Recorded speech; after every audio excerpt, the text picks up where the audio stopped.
And let me say this, for someone that's a complete skeptic of the Shroud, what is the payoff of this show for them to watch till the very end? Mm. The payoff is if you are not moved at all from your skepticism of the Shroud, Alisa, my prayer is that in this broadcast, you and everyone who's watching will come away with a much greater awareness Yeah. of what Jesus did on our behalf.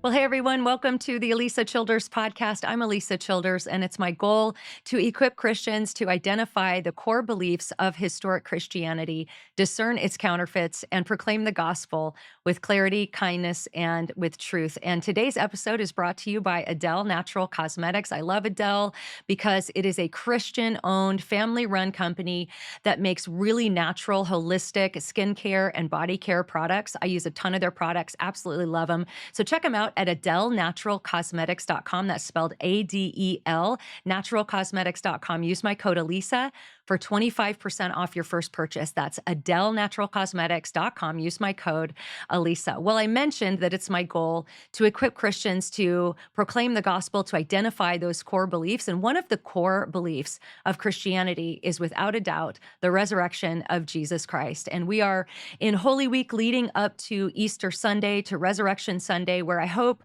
that all of you who are watching and listening today will join with your local congregations to celebrate one of the core beliefs of our faith, and that is that Jesus' body came back to life in the first century as a real historical fact.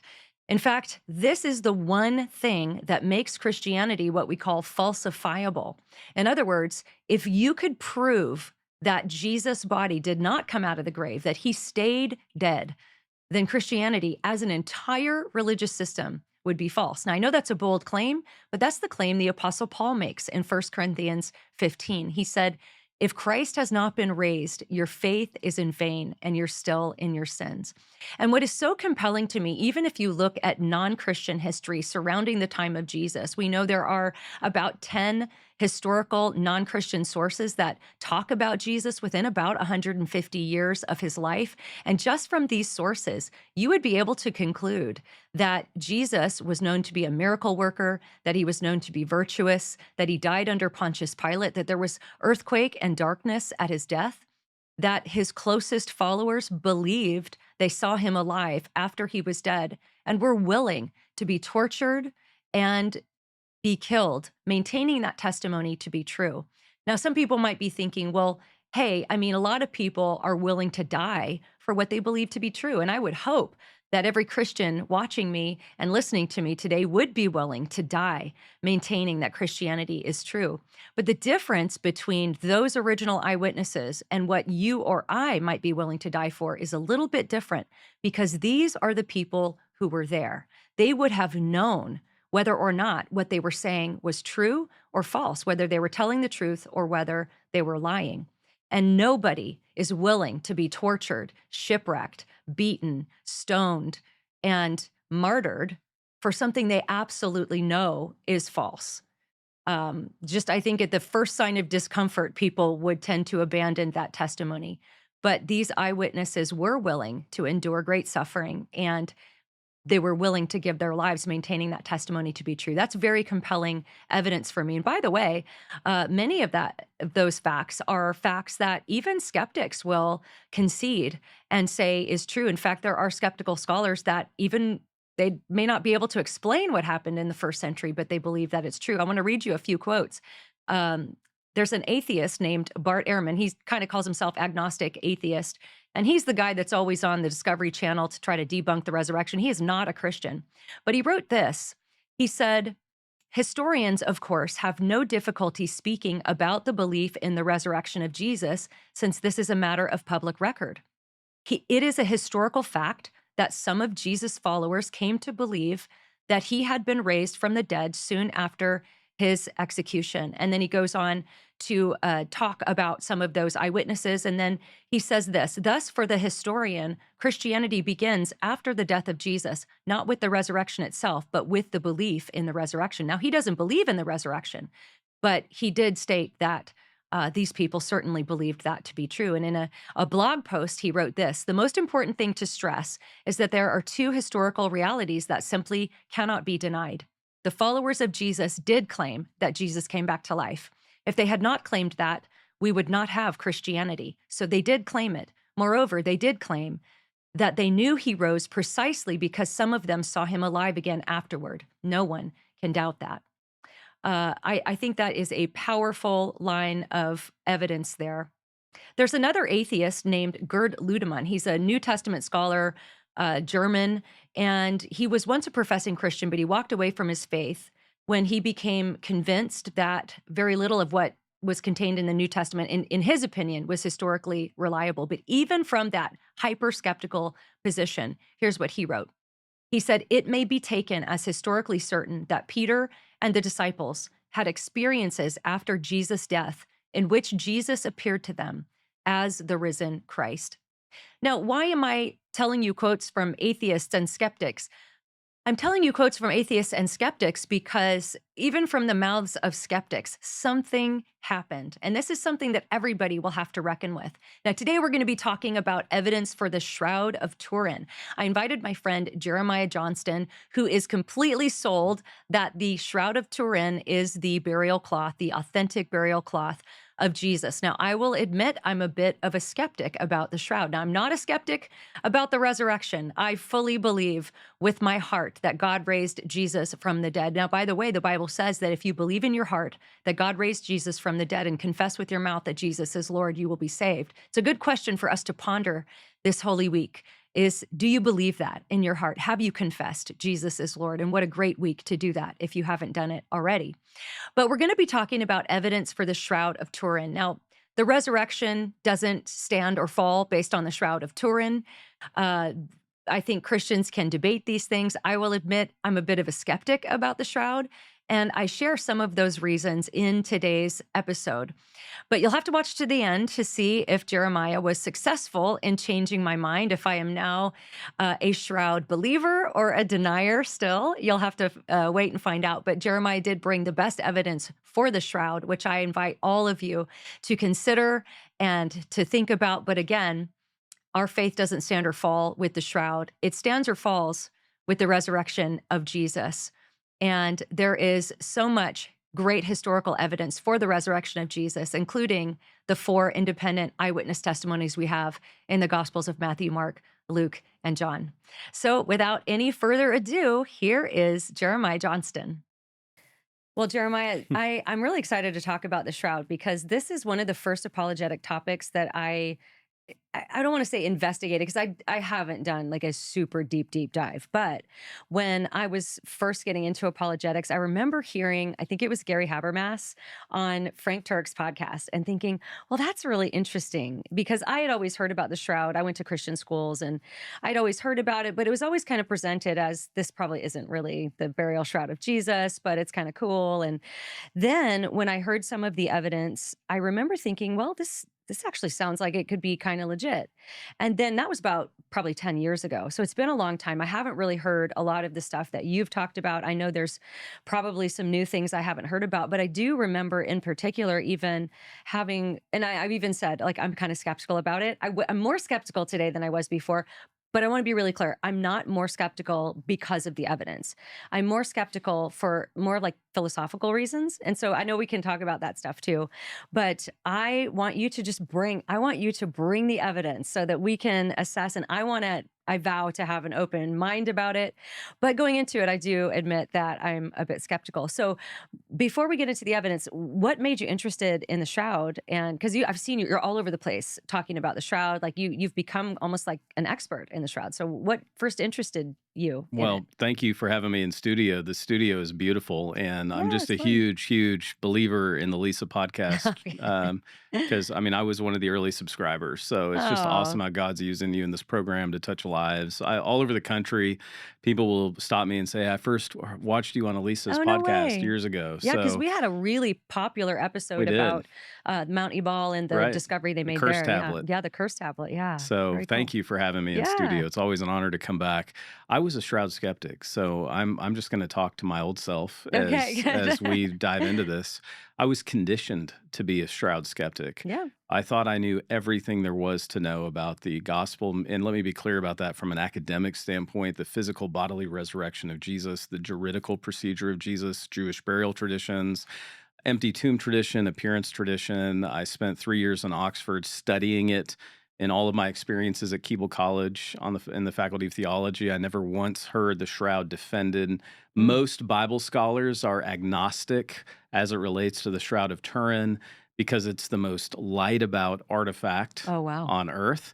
And it wasn't until I was doing the media tour for my book and Bible study, Body of Proof, that God has blessed, that so many media personalities began asking me, "Well, what do you think about the shroud?" It just seemed like that came out. So it came out of left field for me. Yeah. And there are YouTubes out there from not long ago, a few years ago, where, well, just 2 or 3 years ago, where I'm like, "Oh, I deal in evidence. I'm not interested in the shroud. That's a Catholic relic. Next question." I mean, it's out there. You can Wow. find it. So I was very skeptical of it.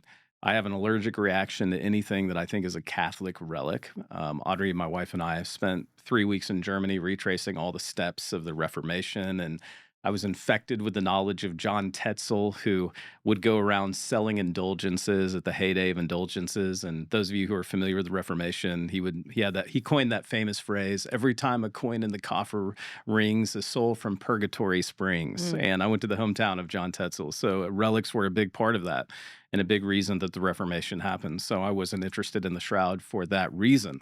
But Alisa, this is what I love about your ministry. I learned a long time ago, I don't let anyone think for me. I learn from everyone. I'm a truth addict, but nobody thinks for me. And I thought, well, if I'm going to be asked about that, I need to have more of a conversant response than, "Oh, I deal in evidence," kind of a highbrow Oxford, UK response. I needed to say, well, I've investigated and here's why I don't believe it. So I decided to take the red pill as it relates to the shroud.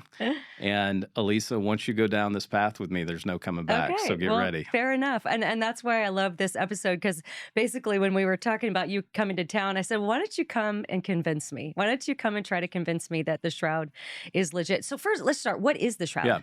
And let me say this for someone that's a complete skeptic of the shroud, what is the payoff of this show for them to watch till the very end? Mm. The payoff is if you are not moved at all from your skepticism of the shroud, Alisa, my prayer is that in this broadcast, you and everyone who's watching will come away with a much greater awareness Yeah, of what Jesus did on our behalf. So, that's at a right. minimum, that's going to be the payoff of today's broadcast. If I Yeah, can't move you away from your skepticism, I do want to share some new lines of evidence of Jesus's death by Roman crucifixion, which is the yeah, best established fact of the ancient world.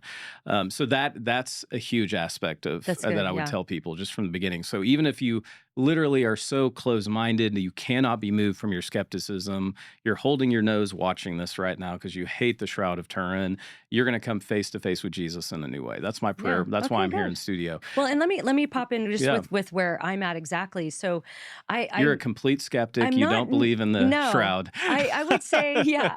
I would say there's a difference between like a healthy skepticism, Right. and I would say I probably land somewhere in the spectrum of skeptical to agnostic kind of. Hmm. But I also would advise people who are watching this. There's a difference between healthy skepticism, which is like, hey, I want to evaluate the evidence and go Right. where truth leads me.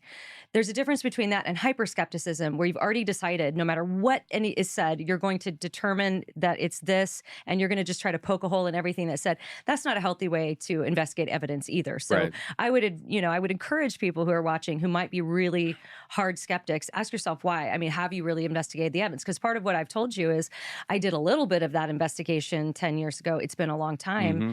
And I want to hear, I Right. want to be convinced. Right. I would love to be able to say, yeah, that's a legit thing. So yeah. Well, and also for myself, I wanted to be critical in my understanding of the shroud and not have just an uncritical soundbite. And I did have an Yeah. uncritical understanding. So I appreciate what you said. There's healthy and unhealthy skepticism, and then there's uncritical and critical understanding of content. And again, you're going to have more of a critical, conversant facility with the shroud. So, what is a shroud? Well, I brought my Bible, and because I think everything we talk about should have recourse in the scriptures, and I'm looking right at Matthew 27 for those of you watching, 57 to 61, Mark 15 42 to 47, Luke 23 50 to 56, John 19 38 to 42, and then John 20 1 through 8. All of these passages, the synoptics and the Johannine passages, all make mention of the Greek word sinden, athonia, or sudarium. These are the three Greek words used for burial linens or burial cloths. So, what is a shroud?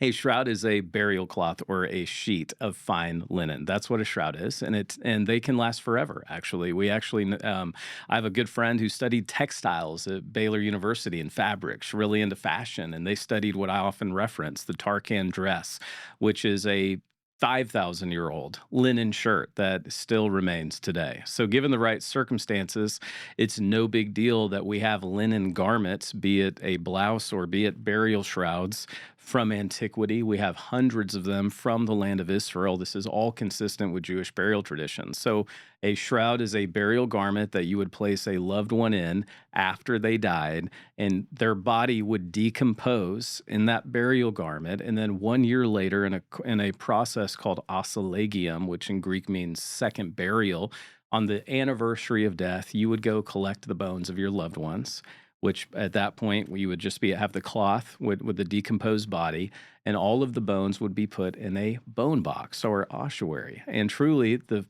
family that buries together stays together. You would have a generation of family members in the same bone box. You can go to the land of Israel today and see evidence of this. There's 150,000 of them on the Mount of Olives, and so the family that buries together stays together. But the box is about it's about as wide as your femur, the longest bone of your body. And that is exactly what we see portrayed in the Gospels. And we have other linen shrouds in Jewish burial traditions from the time of Jesus that we can compare this Shroud of Turin to. All right. So, all right, that's good. So what would you say? I mean, I don't even know quite how to get into the evidence. If you were trying to persuade somebody that you really believe this is the burial cloth of Jesus. And by the way, my audience should know this by now, but just in case anybody has found the Shroud algorithm and they're on the show, I am not skeptical of the resurrection. Right. I Right. 100% believe Jesus was raised from the dead. So my skepticism isn't even an anti-supernatural bias because I know Hmm. God could do anything he wants. So I just wanted to make that really Yeah, clear. that's Like I'm not helpful. skeptical. There's a difference between being skeptical of the resurrection and Right. skeptical of the Shroud. So what would you say is the strongest piece of Hmm. evidence that this really is the burial cloth of Jesus? And Elisa, I'm just talking to you right now, I by the know. way. I So, know, you're trying to um, convince me. the strongest evidence, Elisa, that I've seen is that science, the best science today, cannot explain how there's an image of a crucified man in a linen shroud that's 2,000 years old.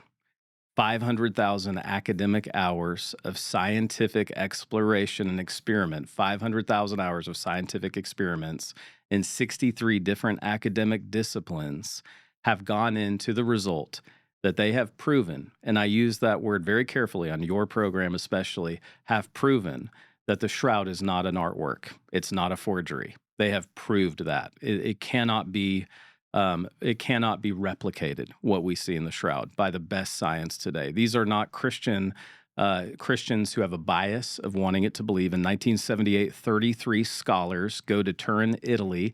They're joking in the lobby of the hotel that John Jackson, physicist at Air Force Academy, says, give me 15 minutes in the scientific method and I will prove the shroud is a hoax. They weren't laughing the first 15 minutes in, and they couldn't explain it. These scientists published in 20 different academic peer-reviewed journals all of their findings 3 years later. There were no press conferences. There were no best-selling books, sensationalism. They said, we have proven it is not a work of art.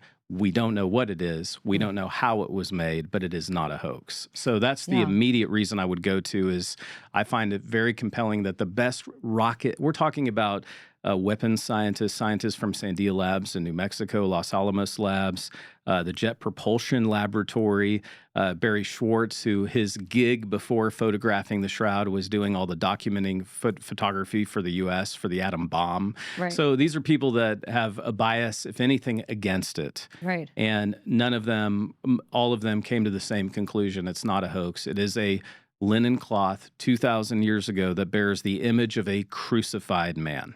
So what do I assume that most of, or at least some of those people are not, are they across the board convinced that it is the burial cloth of Jesus, or are they more like, I can't explain it, but I don't know what it is. But I mean, I would assume that they're not all like born again Right. Christians because of this. So what would they maybe say they might think it is if they are not Christians, but they're like, this is definitely not a work of art. It's not a forgery or a hoax. What do they think it is? This is fantastic. And anyone can Google the list of the 33 names. You can go to shroud.com. There was so much misinformation about the Shroud of Turin. I said earlier, it's the most lied about artifact from all of history. So Barry Schwartz, who has recently died a Jewish man believing that it was Jesus's burial cloth. And it took him 17 years after going to Turin in 1978 to come to that conclusion. There's a beautiful TED Talk of Barry sharing all of this very publicly. I hope that he died a Christian. I don't know that for sure. I sure hope that he did. But I did speak to him on the phone a couple of times, and he told me personally, oh, yes, I believe it's Jesus without a doubt, and I believe it's the moment of resurrection. So Wow. very cool. Most of the scientists believe it's Jesus of Nazareth. And it turns out that, again, in my experience the last few years, the shroud is a phenomenal evangelism tool. Mm. I could imagine that. I'll share kind of. I Yes. don't know when would be the proper time to share what my hesitation is, Hmm. but I want to hear a little more of the evidence. So, the first thing that popped into my mind, and again, I don't want to come off like I'm just trying to poke holes, but I Be can skeptical. imagine. It's more Well, fun of a it's yeah, conversation that I can way. imagine some I people are won't go probably on thinking, autopilot that yeah, way. okay, because I can imagine some people could hear that, and I agree. I think that's. Well, there's two for me that would be the most compelling. That would be one is that they can't explain how this image has been on the shroud and has been preserved in this way, which maybe in a moment we can get into a little Hmm. bit more about what we're actually talking about, because Right. this isn't just blood stains, right? This is Right. No, something it's a else. And then of course I learned about 10 years ago when they had clipped off a section, or they had dated a section of the shroud, and it dated to the Middle Ages, and that made everybody go, oh, mhm. look, this was a forgery from the Middle Ages. But then they discovered that actually the part that they had tested was repaired in the Middle Ages. And so, yes, that little part Correct. was from the Middle Ages, but the rest of it was not. And so I thought that was a very compelling way to debunk the idea that this was just something that was done in the Middle Ages. But I can imagine, and my skeptical brain is going, well, there are some things in antiquity that people can't explain or Mhm. understand how they were done, like the pyramids. How did they build the pyramids? And there are some sort of head scratchers like Stonehenge and things like Mhm. that in history.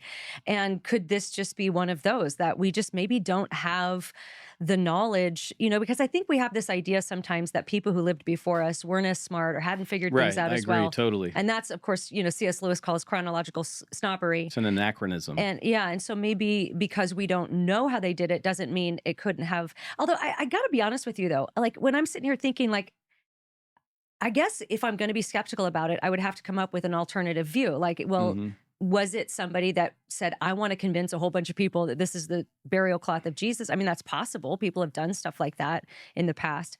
I'm not like immediately going there, but maybe there is something to the weather or something Mhm. that we just don't understand today. So I don't know. Have Right. you heard objections like that? Absolutely. Those are all very healthy objections. And it's fun for me to have this conversation because I was in your place.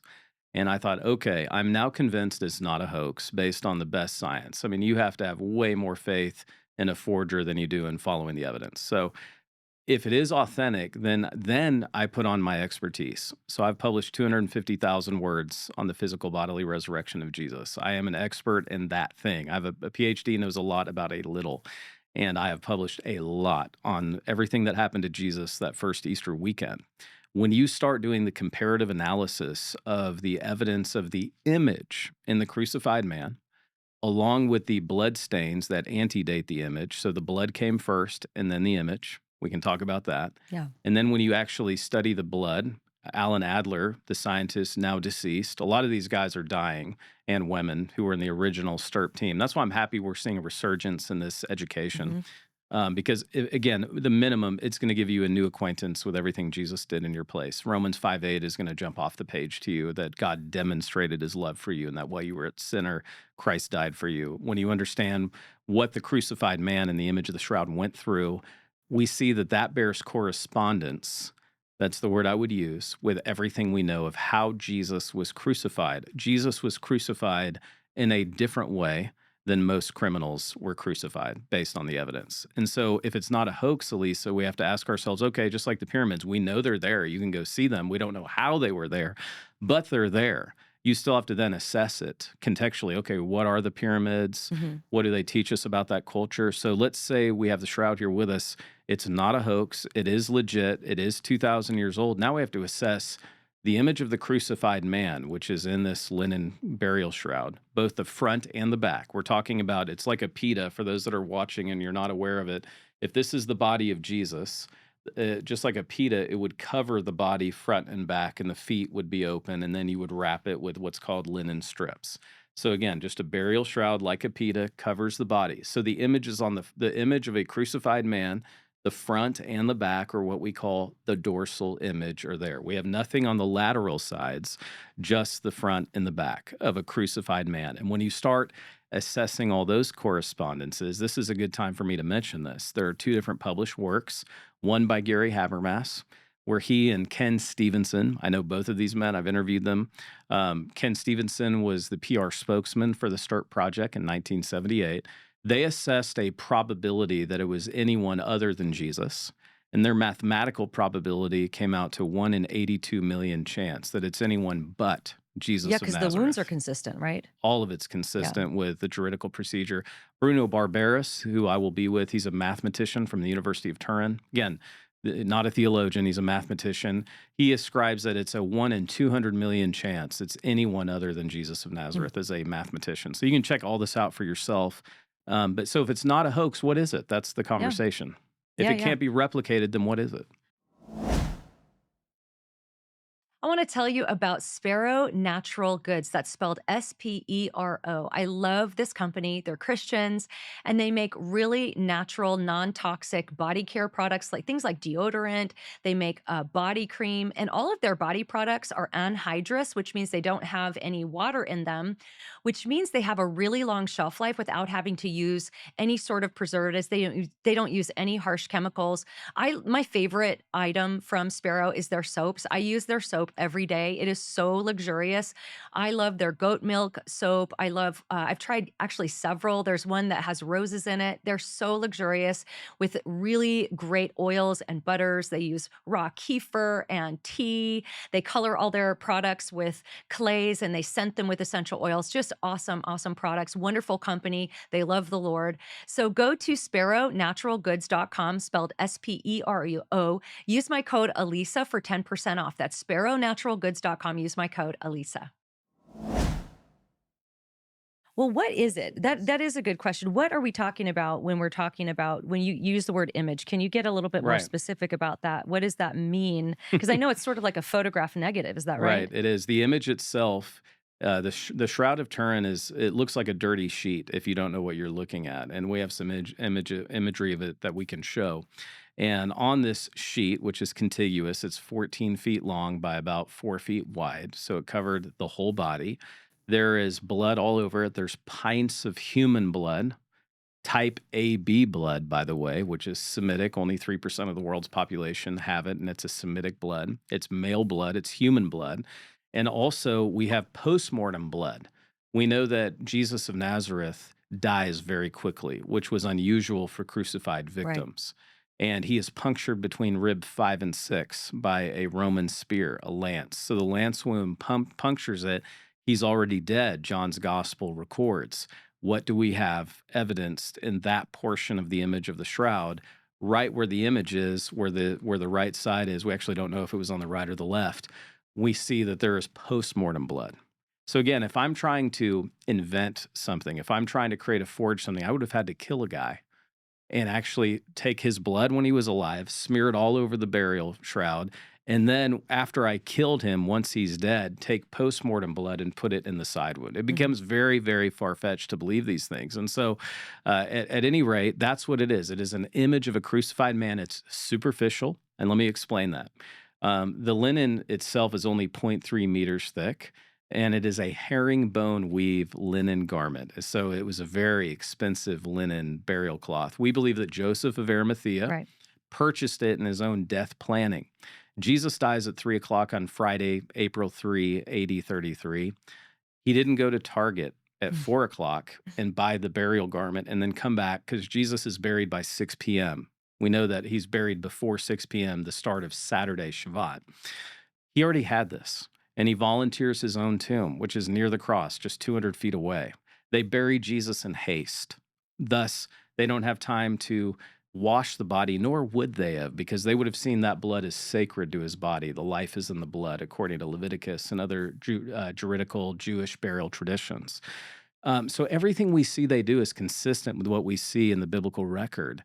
And that's what we have. And so what do we see? What do I think it is based on the evidence? I think we're looking at the very flash, the moment of Jesus' resurrection back to life. Now, when you say flash, what does that mean? That's the words fail to describe it Mm. because when you look at the shroud, you actually are looking at the negative. In 1898, Segundo Pia, an attorney, took one of the first flash photos ever of the shroud. And what he saw in the photographic negative is actually the positive image of the crucified man, if that makes sense. Mhm, For mhm. those that don't remember, there was a time when we didn't have camera phones. We actually had to do it with film, etc. They see that, he sees it, and never more appropriately utters the word, "Oh my God," when he Mm. sees it. They all Yeah. immediately convince him of being a forger. That, oh, and then you realize, like right now, if we show the shroud and you take your iPhone, if we're showing the shroud right now on this podcast and you take your iPhone and you pause the screen and you do classic invert on your iPhone or on your Android, Mhm. and you hold it up and look at the shroud, you're going to see it like Secondo Pia did. You're going to see it in the negative, which is actually the positive. It's going to look like an X-ray, and the image is going to pop out. Yeah, yeah. Just going to pop. And so when they saw that, really 1898, with that photo is when all the scientific exploration of the shroud began. Okay. So, just theologically, the flash is throwing me like so when Jesus comes back to life, I don't quite know how to Yeah, like explain like this is fun. why would there be a flash if it I don't know, cuz I'm thinking about It's a great question. resurrection would be the body coming back to life. What's the flash? The flash is Mark 9, when Jesus is transfigured in front of his disciples. It's so bright that R.T. France and other Markan commentators believe that Jesus' body is still glistening when he comes down from the Transfiguration Mount. Otherwise, R.T. France No, that's a good says, precedent for that. you Yeah, know, that why makes why would sense. his body have been glistening? Why would a crowd have gathered around him had he not been glistening still? And then he performs an exorcism, something even his own disciples couldn't do. That's Mark 9 when the Father says, "Lord, I believe, help my unbelief." That's all in context of Mark 9. Also, Paul, when he is on the road to Damascus, and I actually just filmed on a first century road, the road to Emmaus. Had to take an off-road vehicle to get there. Practically made me car sick. I mean, not Emmaus, Nicopolis, like actual the Emmaus Road, 2,000-year-old road. I'm filming in the middle of the hot Israel sun, and I was thinking about Paul, who said when he saw the resurrected Christ, Jesus in his resurrection was brighter than the noonday sun. And I couldn't imagine that because I could barely keep my eyes open. They're flashing the light Right, on sure. me. Yeah. Go back to Moses when he experiences Yahweh. His face has to be veiled. His face is glowing in reflection of Yahweh. And so I'm going to go on a limb and say something on your program that I'm working on and publishing right now. John 20, verses 1 through 8. John and Peter run to the tomb. They don't believe when they see that the stone's been rolled away. They don't believe when they see that the tomb is empty. It's when they saw the Athonia in Greek, the Sinden, the Sudarium, they saw and believed. It is a very The cloth. interesting chronology. Yeah, when they saw, there was something they saw in the shroud that caused them, the Bible says, to believe. Here's my thing. I believe the shroud was still glowing. I believe the face and the image was still glowing on the shroud because it had been attached to Jesus' body at the moment of resurrection. Okay. So, as far as other positive evidence for it, we talked about the wounds being consistent, the blood, the unexplainable image it's almost like a photograph, Right. like a It photograph is an negative. image, but it's not. That's the thing. Yeah. There's no pigment, there's no paint, there's no dye, there's none of the effects of paint, etc. So we know the image. I want to be clear. There's an image, but I don't want people to confuse it and think it's like an X-ray. Yeah, sure, yeah. But you can see that it looks like an X-ray. Is You can that see when the they face. X-ray the shroud, that's when It's you when see they take that? a photo of it. When they take a photo. In the photo negative, it Oh, looks okay. positive.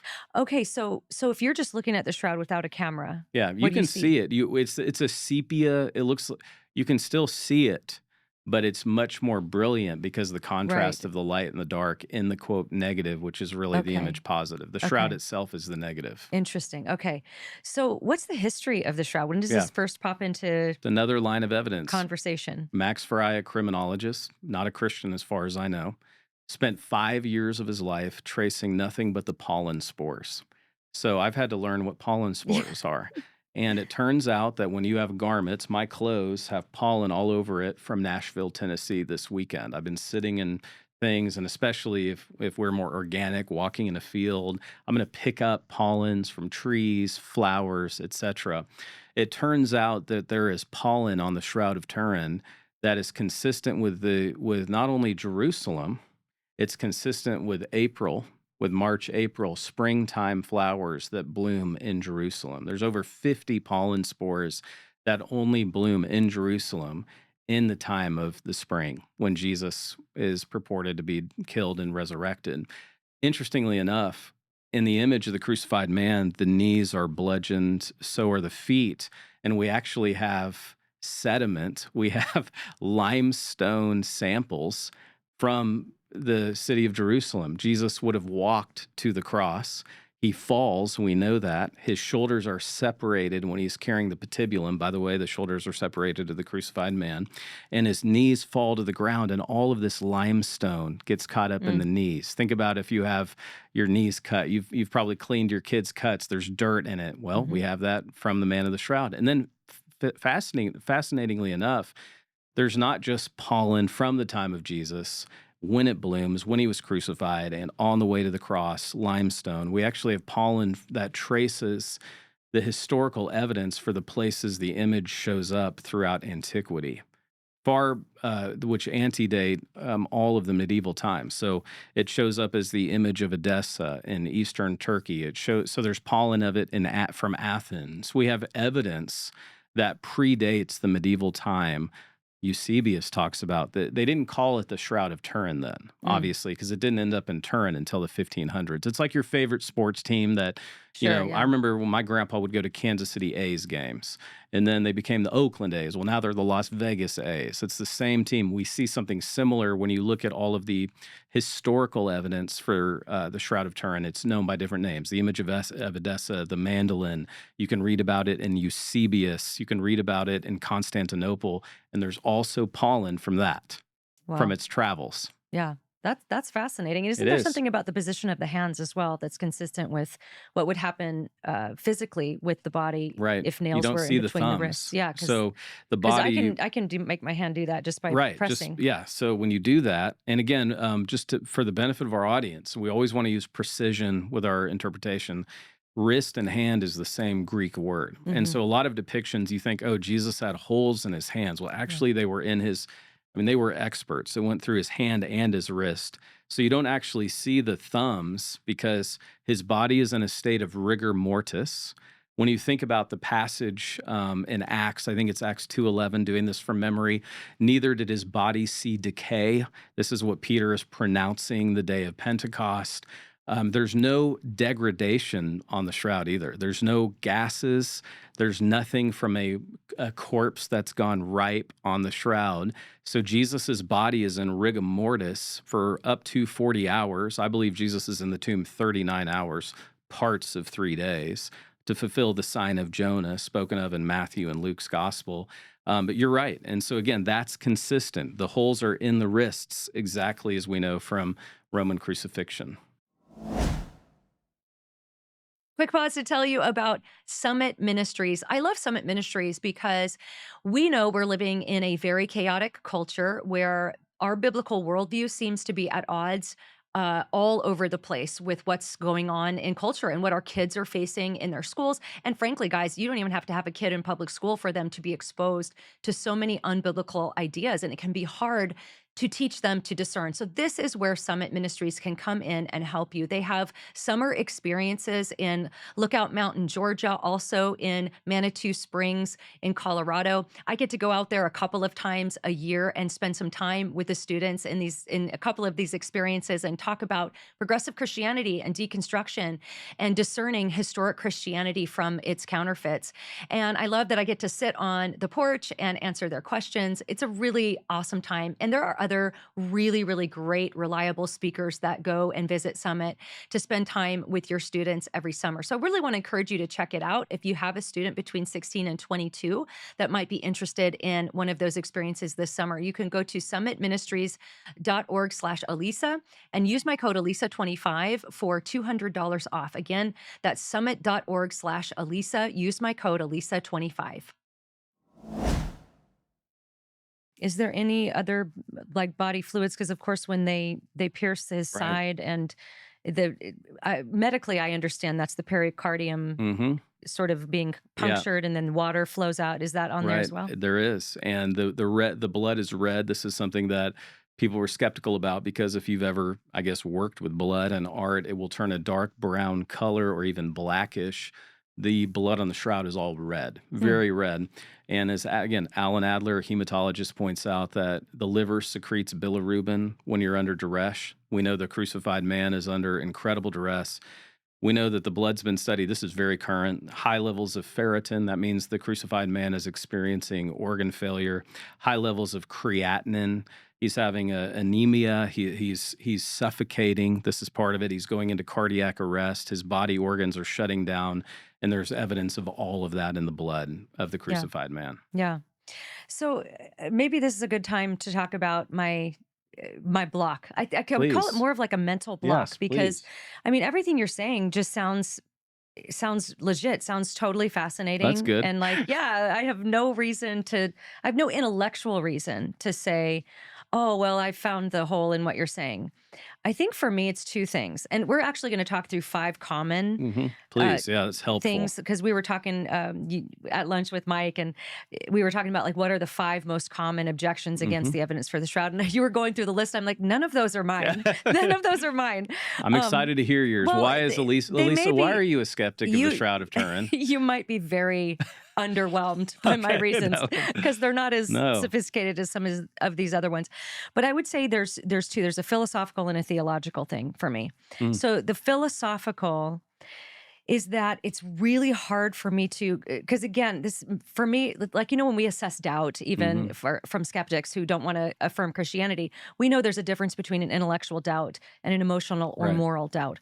And so I think mine might even be more in that category. If I'm Mhm, trying to be the real honest skeptic here, it's not necessarily intellectual. Like if I had no biases, no philosophical blocks, I would say, boy, that sounds great. That sounds mhm, like that's legit.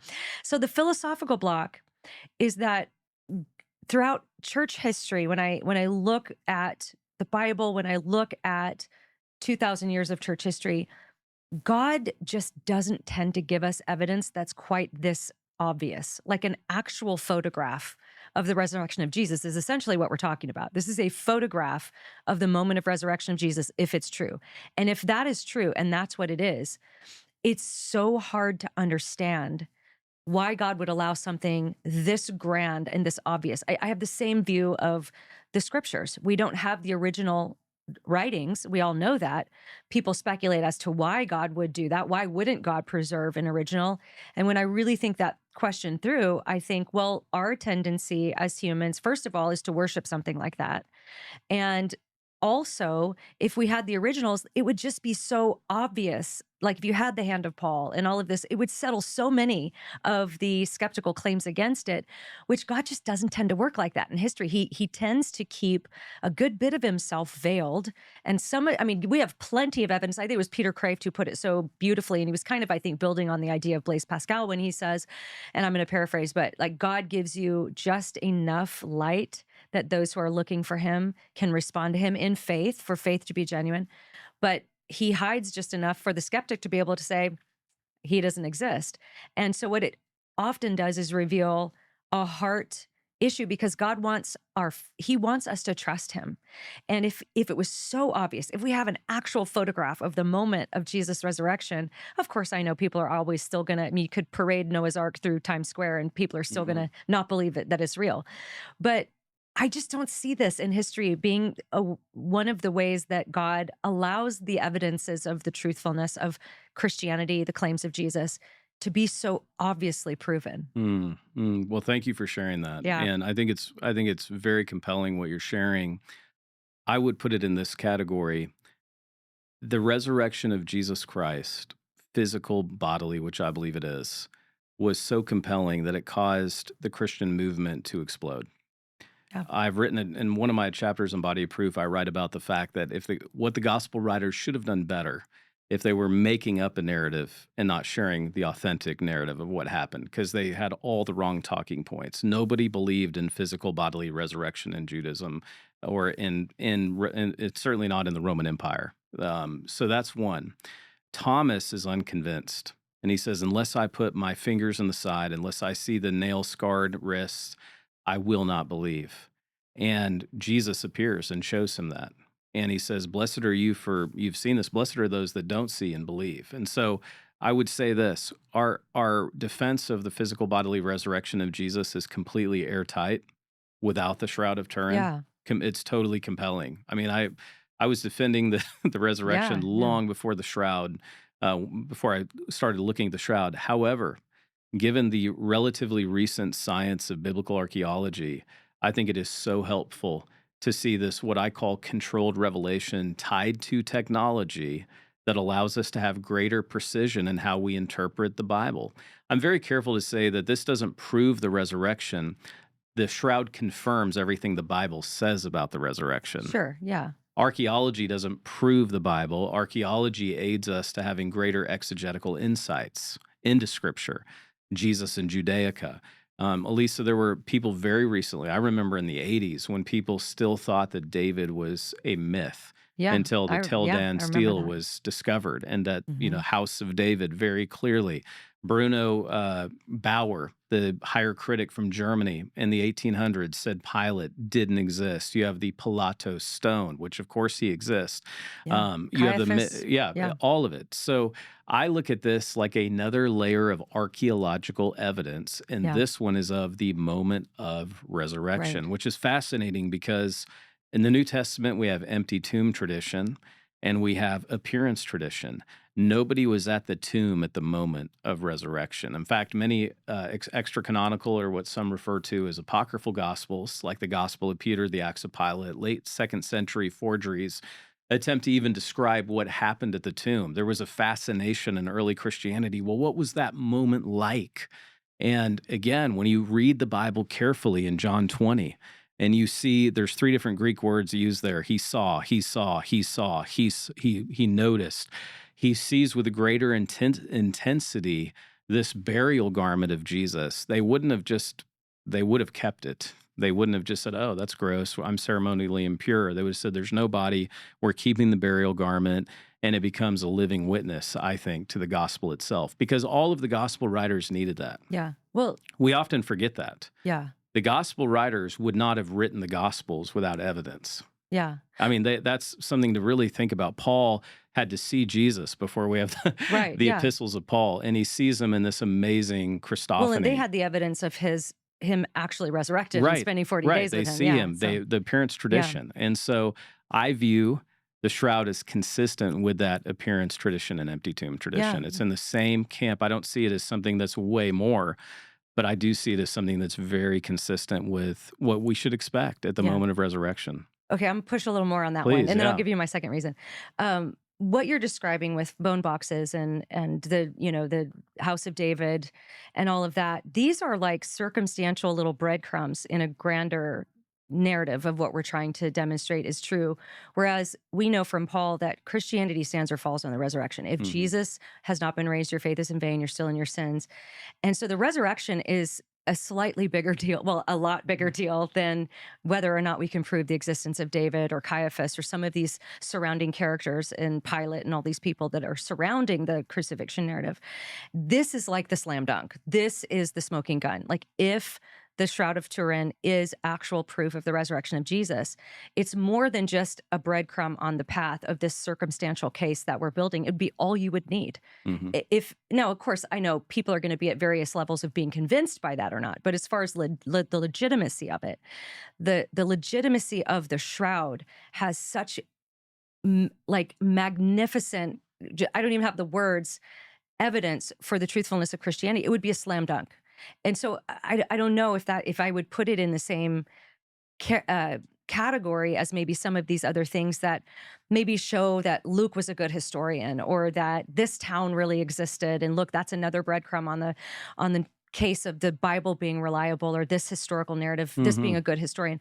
Like, I guess for me, it's like the stakes on the shroud are so high that it's just hard to believe that God would allow something that would literally prove Christianity true. Just one thing would prove it true. Mhm. And to be clear, I believe that it is. I mean, to be very clear, I believe that it is physical evidence of the resurrection outside of Scripture Yeah. that corroborates the gospel, death, deity, and resurrection of Jesus in the Scripture. Yeah. I believe it's physical evidence. How could it not be based on all the probabilities?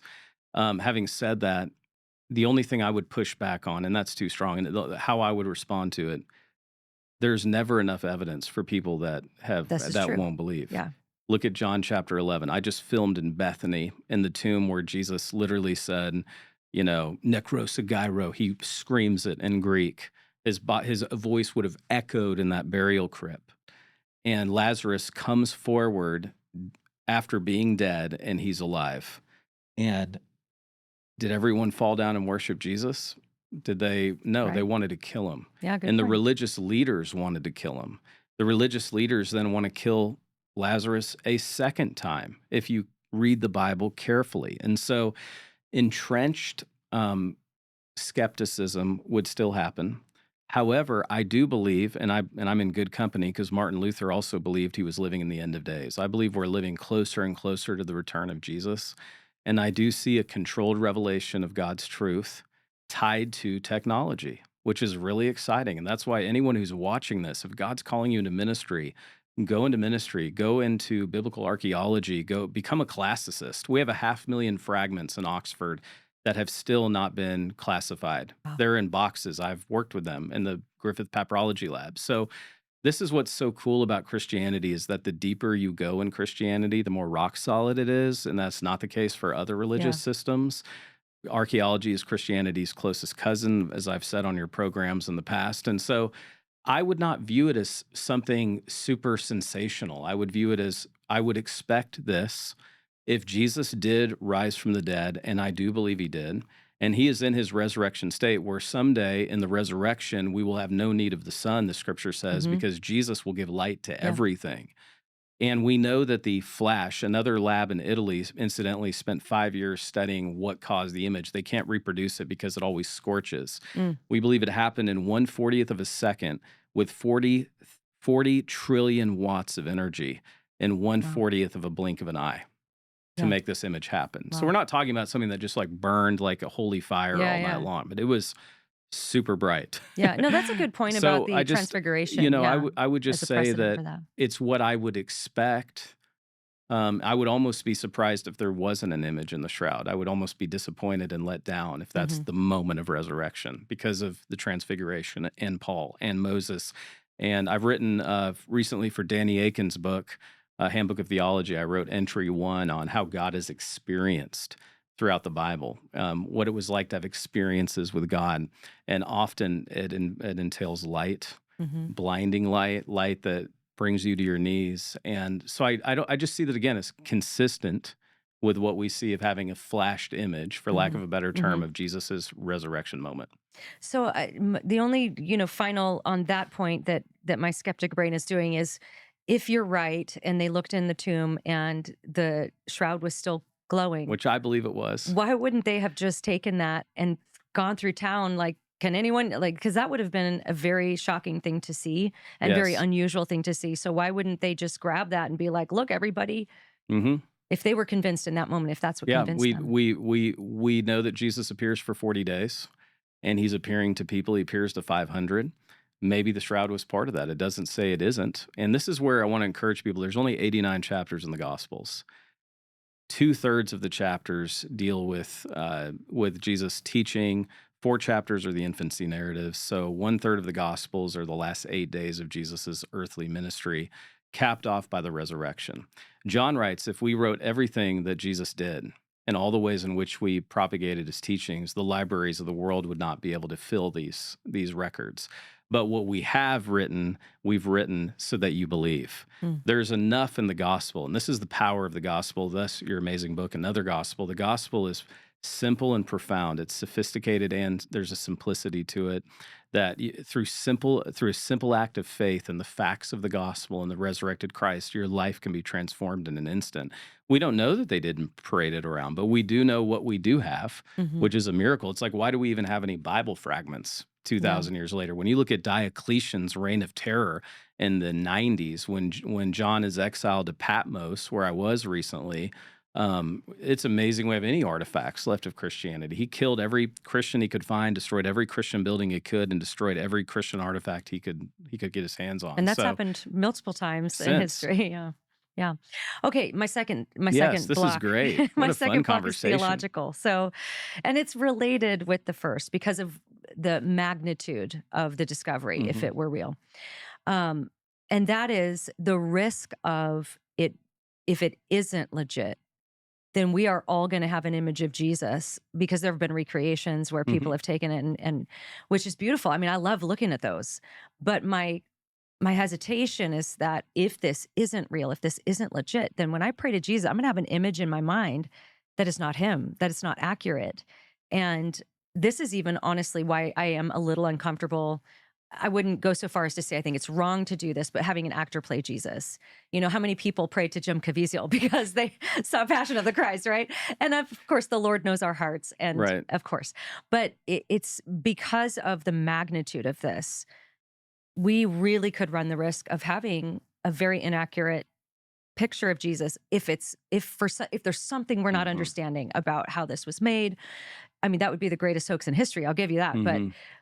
but it could potentially be theologically damaging. And I would just put along with the theological concern is, you mentioned, this can help you understand better, or however you put it.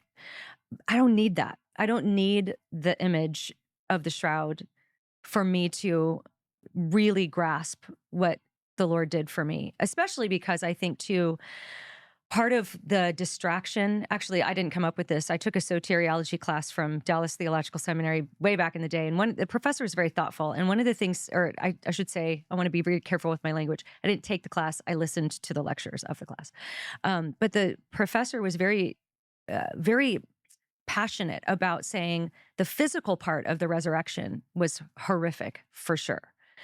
But that wasn't the main part of Jesus' suffering. Jesus taking the sin of the world upon himself, experiencing all of that, what he actually accomplished spiritually on the cross. We can get almost distracted by the physical agony, which shouldn't be ignored, of course. But so theologically, the two negative things I could see this having an effect on would be, again, having that inaccurate picture of Jesus, but also a wrong emphasis on the cross, where the average person might only be thinking like, oh yeah, Jesus went through all this physical suffering, which he did, of course. But that isn't even the greatest of his suffering. So Hmm. the potential it could be to theologically even to lead Hmm. somebody in a bad road, I guess Right. would say. Well, that's a very important perspective, and I appreciate you sharing that. My response to you from the theological implications of someone having a misguided image of Jesus in their mind when they're worshiping or when they're praying that turns out to not be what it's actually like someday. Okay, let's draw that out. First, as a dad of 5, I would be happy with any image of Jesus in my kid's face when they're worshiping Jesus. I really mean that. Like, we live in such a godless, Mm, secularized time. If you run the risk of, oh, his hair was a little longer. Okay, it was actually a little lighter tone, or his skin was maybe a little more dark or a little more. Okay, his eyes weren't that color, or maybe he's 6 foot instead of 5'10". By the way, the man of the shroud is around 5'10". He weighs 180 pounds. Very average man. mhm. Again, consistent with what the scripture has to And say. muscular too, right? Because Very he would have muscular. been in And again, I mean, Jesus walks 20,000 yeah, miles in his yeah. ministry, so he was definitely had probably zero body fat. And growing up as a carpenter or stonemason, He worked with his whatever. Yeah. hands. Most people were malnourished. I don't want to geek. I want to stay on this answer, Yeah, but yeah. most people had food insecurity in the Roman Empire. They got meals a day. 25% of the Roman Empire is sick, dying, or in need of immediate medical attention on any given day, and that's why Jesus is known first and foremost as a miracle worker. Mm, Luke 7:22, the blind see, the deaf hear, the lame walk, and the dead are necrosagire, the dead stand up alive. So, malnourishment was a huge thing. So Jesus is in shape. He's very muscular, and therefore he could take the flogging. I think mhm. one of the most and here's the theological thing, though, that I've noticed. Christians are so forgetful. And out of our reaction to praying to saints, our reaction to theological uh, false theology in the Catholic Church, we have an overreaction that we don't want to pray to saints, so we don't know anything about Christian heroes that have gone before us.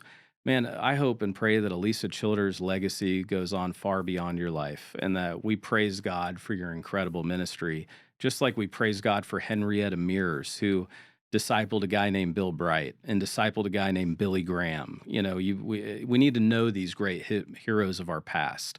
So there's a danger in that. What if I prayed to them? What if they became saints in my life? No, it's a part of discipleship. And so when you think about the shroud, I'd be happy with any image of Jesus. And I'm not claiming that it's the exact representation of Jesus, but isn't it cool that we can use ASI, artificial superintelligence, to put in the earliest image we have of Jesus and the earliest and the image of the shroud? So the Christ Pantocrator, which we know is in Sinai in 550 AD, and we know the image of Edessa is there 6 years later, which is an early name for the shroud. And we're showing you this on the screen. When we put this image together, my friend Doug Powell did this. He's an incredible graphic artist, and he used Midjourney AI. We come up with a very Semitic-looking Jewish man staring back at us, and it's a compelling image. And I would just say this, though: I wouldn't be afraid, though, Elisa. I want to give you permission to not be afraid of having an image of Jesus, because there's a fascination with John and in Paul's writings. Paul talks about it in 1 Corinthians 13. John talks about it in Revelation. There is a desire and excitement to see him face to face. Mhm. And I want to say this: 1 Corinthians 2:9, eyes not seen. This is an important point. Ears not heard. They're actually quoting the he's quoting the Old Testament. Eyes not seen, ears not heard, nor is entered into the heart of man all that God has prepared for those who love him. Jesus, we're going to see him in his eternal state someday in the resurrection. So, leaving these breadcrumbs behind, these signposts, and the shroud being one of them, that allows us to seek his face more. We're all going to be disappointed at some level, because Right. someday Ephesians 2 says we're all going to go to graduate school, and it's going to take all of eternity for us to really dwell on what Jesus did for us on the cross. I was with R.T. Kendall recently. He said all of Bible study. I loved it. I was geeking out with him because I love this quote. He's one of the rare charismatics that believes you can't lose your salvation. And he wrote a great book called Once Saved, Always Saved, as a charismatic theologian. And R.T. Kendall said, all of Bible study, the rest of our Christian life, is trying to figure out what happened to us at that moment of salvation. And that's the beauty of salvation. The deeper you go, the more rock solid it gets. And I would just come back to you and I would say, I want you to know that Romans 5:8, I've never read the same, but God demonstrated his love for me, and that while I was yet a sinner, Christ died for me. I found myself at the Athonia exhibit in Jerusalem, and I was alone. And I'm sitting there and I'm having this experience of seeing those nails. Elisa, I thought I'd learned everything on the resurrection. And I have an experience with the Lord that's like, wow, I don't want to underappreciate what God did for me on the cross. And this is what I think Paul's getting at in 1 Corinthians 15, at the very beginning, when he says, now I want to remind you, brothers and sisters, of the gospel that I preached to you, Mhm. that Christ died for us. He begins that with having to remind the Corinthians And that's because the gospel is so easy to forget. Yeah. It's so We easy to need get to preach used it to to. ourselves every day, huh? Right. Yeah. Well, okay, so with the time we have left, let's talk through 5 common objections. Now, these are not my Right. objections, But these are because as you helpful. were listing them Yeah. off, I was like, "Well, no, it's not that one. It's not that one." But I do want to talk through these because actually one of these was a question that I had, not necessarily an objection. But let's start with that one. Is that some would say, and this was a question I had in my mind, that it contradicts John 21, 1 through 8, where it describes, and I've got that pulled up. So let me just read that. It's talking about Mary Magdalene came to the tomb early while it was still dark. She ran and went to Simon Peter and said to them, "They've taken the Lord out of the tomb, and we don't know where they've laid him." So Peter went, and they were running together. The other disciple outran. Is that not the funniest Yeah. line? In the other disciple outran. He's like, he doesn't want Yep. to brag, but That's right. but Peter reached Humble. the It's tomb a humble first. A flex. humble brag, yeah. So Peter reached the tomb first, and stooping in, he saw the linen cloths lying there, but he did not go in. And then Simon Peter came following him and went into the tomb. He saw the linen cloths lying there and the face cloth, which had been on Jesus' head, not lying with the linen cloths, but folded up in a place by itself. So the images that you've got, you described this pita, but then in Hmm. the scriptures, it says that there's this Linen cloths. linen cloth that was covering the head that was folded on its Hmm. own. So how does the shroud, mesh with that? Are you ready to take another red pill with me, Yes, I Alisa? So, am. this is why it's so fun.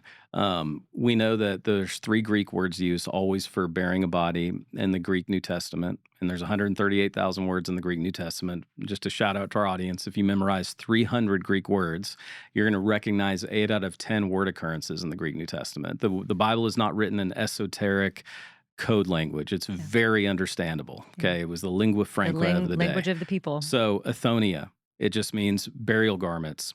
Sinden, fine linen, sudarium, face napkin. That's kind of a poor translation. Jewish burial traditions, let's cover the face napkin that's in the side, thrown to the side of the tomb. Jesus dies while hanging on the cross, right? He's dead. They immediately wrap his face and the back of his ponytail. He would have had a ponytail. Incidentally, on the crucified man, there's a bunch of blood on the head. There's 30 to 50 puncture wounds on the scalp where there's the helmet, not wreath, not sweatband of thorns, but actual dome of thorns. But there's a collection of a lot of blood on the back of the head. So they wrap his head because in Jewish burial traditions, if you were bleeding, you would even want to collect the blood, not let it go on the ground, and you would bury all of that together in the Okay. tomb. So his face is wrapped before he goes into the tomb. And he's taken down, and actually we have something called the sudarium of Oviedo. That is the Greek word for face cloth. For napkin, actually, it's napkin, but in Greek it's face cloth. And so they would have wrapped Jesus's face, taken his body to the tomb naked, laid him in the tomb on the shelf. I've filmed in the very spot, which I believe is the Church of the Holy Sepulchre, just to throw that out there. Mhm. I still love the Garden Tomb. But Church of the Holy Sepulchre, without a doubt, archaeologically speaking, his body is laid. Then they take the face napkin off. It's collected. They leave that there in the tomb, sacred, buried with the body. The pita, like the long linen sheet, covers the body. And then they do exactly what we see in John 11 with Lazarus. They bind the hands, they bind the feet, and they even did something around the face because we see that on the shroud, probably to keep the mouth closed. Mhm. I was leading a tour recently, and everyone was taking pictures of people falling asleep, with their Yeah, mouths yeah, open. yeah. They didn't want that in Right. death either. And this is consistent with John 11, where Jesus says, unbound him, help him get those grave clothes off. When people read linen strips, they think that it's mummification. No one practiced mummification. There wasn't a bunch of mummy strips. All it was to hold the body together. Right. So after rigor mortis, it didn't fall in some odd way.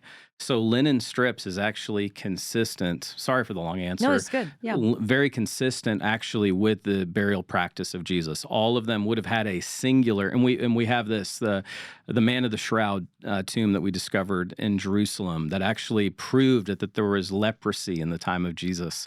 It's the same lab that studied the carbon-14 dating of the shroud also studied that man of the shroud. You can Google the man of the shroud.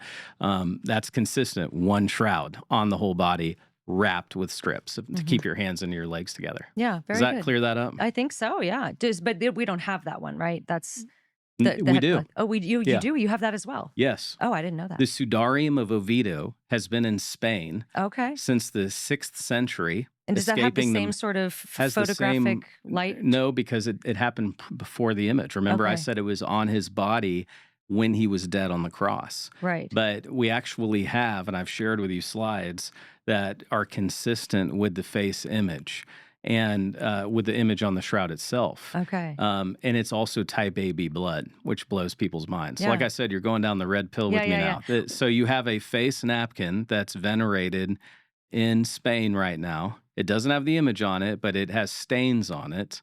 It's called the Sudarium, same Greek word as John 20, and it's the same blood type. Right. And we do have, I know we didn't really say this, but there's evidence of the Dome of Thorns Oh, yeah. on both of those as well. And that wasn't common, right? That No, wasn't something that they very commonly did. uncommon. Yeah.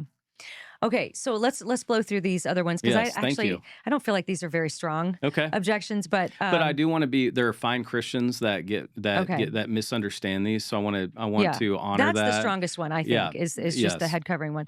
But so the second one would be that it's for some people this would be a theological issue that it's a graven image which would Correct. violate the second commandment. Right, and I get asked this all the time. Many emails, Jeremiah, if it's real, people are going to worship it. I've never seen anyone worship the shroud, and I'm touring with the shroud right now. I've seen people pray by it, but not to it, if that makes sense. Mhm. It's the same as if I'm leading a Holy Land tour, and we need a moment in the Garden Tomb Mhm. to just reflect on the Sure. magnitude of what we're experiencing. No one's worshiping that location, Mhm. but it's becoming a vehicle to their worship. And so, also, here's my specific answer. It's not a graven image because it's been, I'm going to use this word again, scientifically proven it's not a work of art. A Right. graven image, that word graven is the KJV. It actually comes from a man made piece that you worship, okay? I don't believe the shroud is man made. I do believe it's a miracle. I believe it's a physical document, it's physical material evidence of the moment of Right. resurrection. And if it is legit, then it's not a graven image because It's not man made. right, exactly. The 10 Commandments, it says, you shall not make for yourself a Yes. carved image. So if it was a hoax, it would be a graven image. But if Right. it's legit, then it's not something that was made by people. So So I people can breathe easy. You're yeah, not yeah. worshiping it, Christian. Yeah. Well, and don't worship it. You shouldn't Yeah. worship it anyway. So the third one would be that Jesus has long hair and a beard. And Right. This one again, it puzzles me, and I want to be kind. My wife helps me with this so much that people read 1 Corinthians 11:4, or it might be 2 Corinthians 11:4.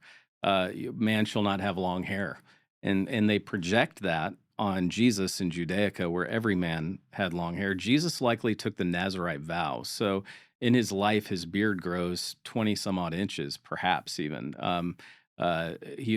His beard would have been very long and he would have had long hair. And so again, that's right. consistent with, and again, we have to see Jesus through first century eyes. He grows up in Jerusalem as a Jew, Yeah.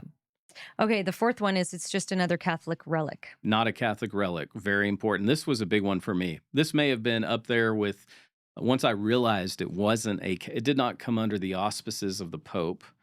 And that's who controls it, not even the Catholic Church. The Pope himself is the custodial of the shroud, but that didn't happen until after 2 years of probate court, 1983 to 1985. So it hasn't been under the authority of the Catholic Church since until 1985, historically speaking. Where's it been all of a It's been sudden? in Turin, but the Savoy family, a royal family in France, had it in their family line. So it was like an heirloom in their Okay. home, if you can believe that. And Wow. that goes back all the way back to the medieval era. Okay. And then the final one is that prophecies say that his beard was plucked. Right. And it even says that I think in the Gospels too Isaiah. Right. that his they plucked out his beard, and Right. yet the shroud image, the man of the shroud has A beard. some beards. Yeah. He does. And again, we don't want to be ultra wooden literalism. That prophecy in Isaiah, which is looking forward 800 years to the crucified man of Jesus, we actually have parts of the beard that are plucked out specifically right in the middle. Like as if they took the most, Oof. and they plucked it Yeah. out right at his chin. We actually have this V shape in the beard and other parts of it. We have a separated septum, not a broken nose. I'm not saying a broken bone, but his nose is separated. which you would call a broken bone. If you went to an ER, you'd have a broken nose. You actually have a separated septum. Hmm. Someone freaked out about that when I Right, said that sure. once. I wasn't clear enough. But and so we see that parts of his beard are plucked out, but he's not clean shaven. Right. It's not like they And would have gone and but just make sure this they is a got very everything out. important question to bring up, Lisa, because if you and I were medieval forgers, all the pictures of Jesus in medieval time, they're all a very effeminate Jesus, a weak Jesus. He's not 5'10" and he has no beard. If you look at all the artwork of that time that was on trend in that day. Interesting. So that, yeah, if it was a forgery, they would have made him look more like that, probably. Right. Yeah. And there's 30 things. I mean, we've gone over, I've been counting on nearly 30 things that a forger would have to know of Jesus of Nazareth in the first century before the invention of biblical archaeology as a science. You would have to know all of these things and hit them right to reproduce, if they could. We don't know how they could Right. create this hoax. And they didn't have Google Right. to be able to That's figure exactly those right. things out. There was no AI helping them out. Right, right. So think about that. They would have to know 30 of these things. I mean, I just said there's 63 scientific disciplines that have looked into these things. I have one discipline as a historian who has a facility with Roman crucifixion, so I can bring my discipline to that. They didn't know much about Roman crucifixion in medieval times. Right. Now, is the man of the shroud, I can't remember, were his feet nailed from the sides? I believe that they were, Yeah, yes. yeah. Yeah. Okay. Because there's Yeah. archaeological evidence that was one of the ways they crucified Absolutely, people and as I well. believe it's consistent with that. And I'll say this, in our Shroud experience, which we're traveling with, we have a statue of a crucified man the moment he looked before resurrection. And we always want people to touch the statue. I encourage them to put their fingers in the nail prints. Mm. And so, bringing that up, I hope you don't mind me mentioning. Hopefully, it's coming to a city near someone in our Yeah, audience. yeah. No, tell us where people Um, can get resources yeah, on this, go to our books or website, christianthinkers.com. This is free of charge. This is an evangelism discipleship tool where I just simply ask this question: who is the man of the shroud? And then I take you on a journey through 50 artifacts, all of the science, all of the information, answer all the skepticism, including the carbon 14 dating, acquaint you with the weapons of crucifixion and the passion, have a 3D printed tomb model of what that first century tomb would have looked like, your hand, by the way, etc.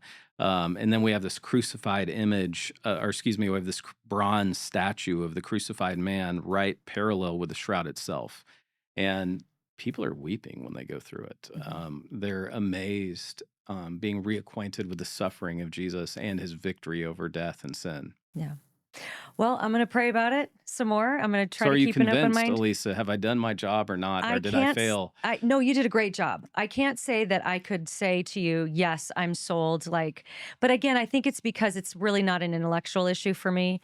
It's something I just have to work out theologically and philosophically because I don't want to say it almost makes me sound like I'm anti-supernatural if I were to say it sounds so implausible, but I have very specific reasons why it seems so implausible to Mm. me.